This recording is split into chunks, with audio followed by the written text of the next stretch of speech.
खबरें फटाफट एक एक कर विस्तार से आज आपको बताएंगे, तो वीडियो को अंत तक जरूर देखें। दोस्तों पहली खबर में आपको बता दें कि अतीक अशरफ के बाद असद गुलाम के एनकाउंटर की होगी न्यायिक जांच। अगर असद का एनकाउंटर फर्जी पाया जाता है तो योगी को हो सकती है जेल। 3 सदस्यीय आयोग भी गठित, योगी सरकार की बड़ी चिंता। वहीं आपको बताएंगे दोस्तों की कश्मीर पर पाकिस्तान ने मुस्लिम देशों को लिखी चिट्ठी, कहा कश्मीर में मोदी सरकार कर रही है मुसलमानों पर अत्याचार, इसलिए मुस्लिम देशों के पीएम न आए भारत। वहीं आपको बताएंगे दोस्तों कि अतीक अहमद के साथ जिसकी फोटो हुई वायरल, भाजपा ने उसको दिया टिकट, 15 मुकदमे हैं दर्ज, योगी की बड़ी चिंता। वहीं आपको बताएंगे दोस्तों कि राहुल सोनिया गांधी के बाद अब सीबीआई की रडार पर मायावती। 20 साल पुराने मामले में मायावती से पूछताछ करने के लिए सीबीआई ने नोटिस किया जारी। वहीं आपको बताएंगे दोस्तों कि अतीक अहमद की संपत्तियों को अपने नाम करवा रही है पत्नी शाइस्ता परवीन, लोग कर रहे हैं मदद, नहीं पकड़ पा रही है पुलिस। वहीं आपको बताएंगे दोस्तों कि पंजाब के पूर्व मुख्यमंत्री प्रकाश सिंह बादल का 95 साल की उम्र में हुआ निधन, प्रधानमंत्री मोदी राहुल ने जताया शोक। वहीं आपको बताएंगे दोस्तों की रातों रात उजड़ गया अतीक अहमद का ससुराल, अकेली नंगी तलवार कर रही है घर की रखवाली। तो दोस्तों सभी खबरों को आपको एक एक कर बताने वाले हैं, वीडियो को लाइक कर चैनल को सब्सक्राइब कर दें। इसी बीच पर तो दोस्तों अगली खबर की ओर, तो अतीक अशरफ के बाद अब असद गुलाम के एनकाउंटर की होगी जांच। 3 सदस्यों का आयोग गठित, योगी सरकार के लिए झटका।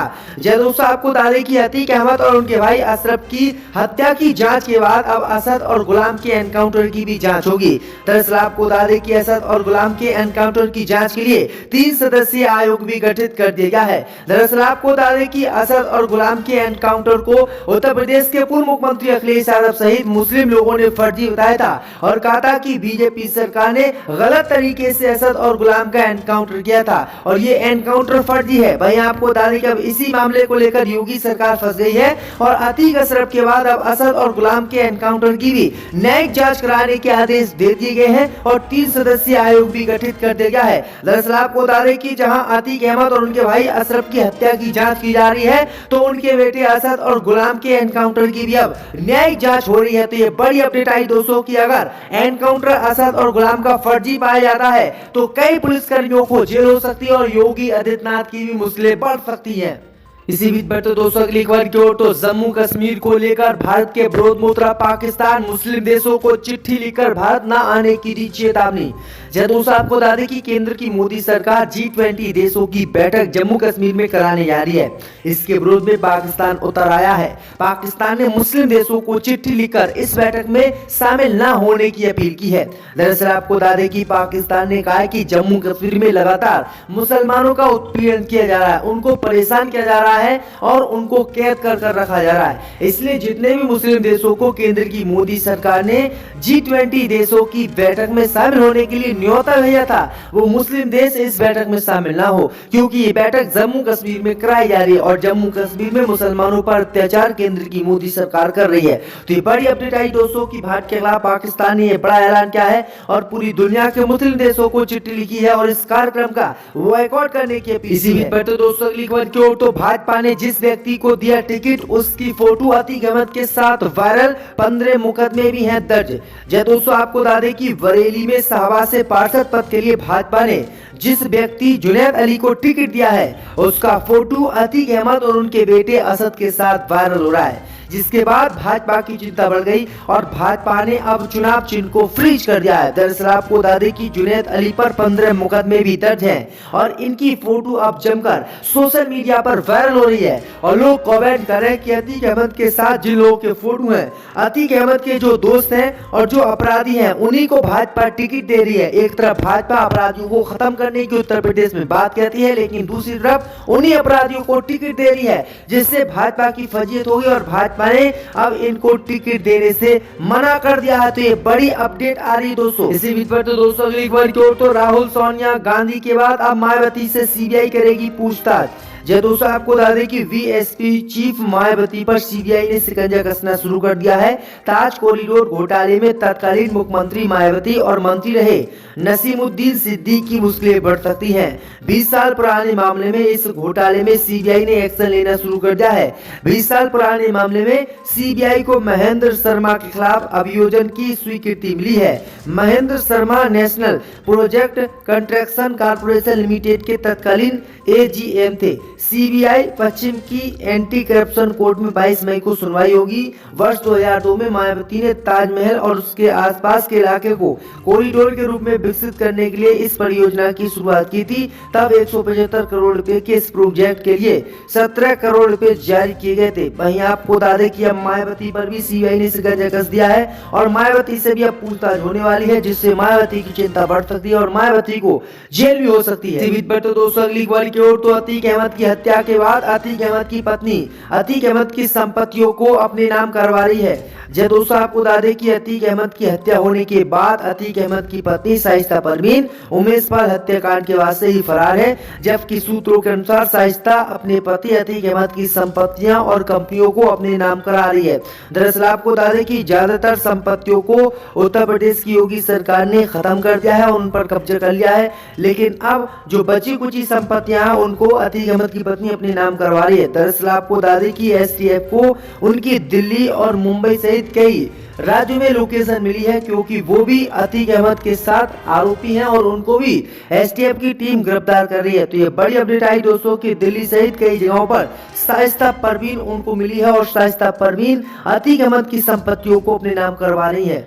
इसी बीच पर तो दोस्तों अगली खबर की ओर तो पंजाब के पूर्व मुख्यमंत्री प्रकाश सिंह बादल का 95 साल की उम्र में निधन, प्रधानमंत्री मोदी और राहुल ने जताया शोक। जय दोस्तों आपको बता दें कि पंजाब के पूर्व मुख्यमंत्री प्रकाश सिंह बादल का मंगलवार को 95 साल की उम्र में निधन हो गया। 5 बार के पूर्व मुख्यमंत्री अकाली दल की वरिष्ठ नेता को सांस लेने में तकलीफ की शिकायत के बाद एक सप्ताह पहले मोहाली के फॉरेस्टिक अस्पताल में भर्ती कराया गया था। उनके बेटे और पार्टी अध्यक्ष सुखबीर सिंह बादल ने उनके निधन की पुष्टि की। वह पंजाब राज्य में पद संभालने वाले सबसे कम उम्र के मुख्यमंत्री थे।